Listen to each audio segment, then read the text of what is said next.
बार सुजीत बाबा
जाके बजरिया बाट सब ले आवे के आम के लकड़िया घी दिया मोतिया बाट सब जुटावे के बाट सब जुटावे के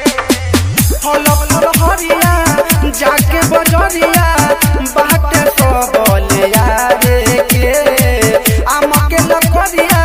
घी दिया मोतिया बाट सब जुटावे के केहू नइखे बात सुनबैया हो केहू नइखे बात सुनबैया हो पटना से आवहली सोहिया हो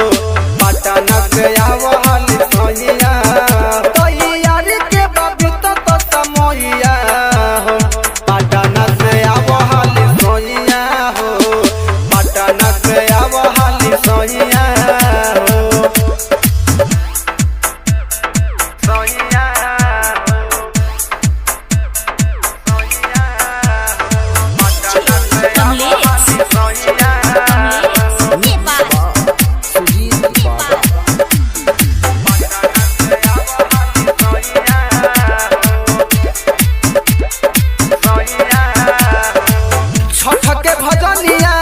साझे बिहनिया